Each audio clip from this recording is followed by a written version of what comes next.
ಖರ್ಜೂರದ ಹುಗ್ಗಿ ಮಾಡಿ ಆಹಾರ ದಾನ ಮಾಡುವೆ. ಬಾಸುಮತಿ ಅಕ್ಕಿಲೆ ಹಾಲುಗ್ಗಿನ ಮಾಡಿರುವೆ. ಮುನಿಗಳ ಆಹಾರ ಆಗಲೆಂದು ಬಯಸುವೆ.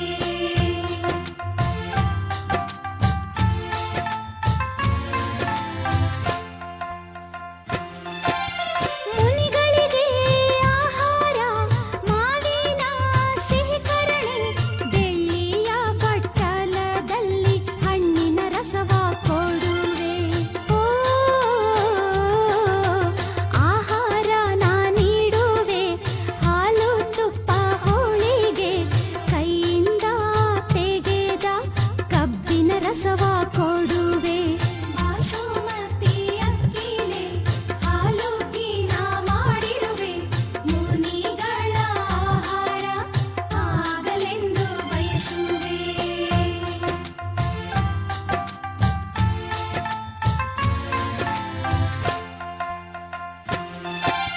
ಮುನಿಗಳ ಆಹಾರವು ನಿರಂತರಾಯವಾಯಿತು. ಶ್ರಾವಕ ಧರ್ಮ ನಮ್ಮದು ಸಾರ್ಥಕವಾಯಿತು. ಕಮಂಡಲ ಹಿಡಿದು ನಾನು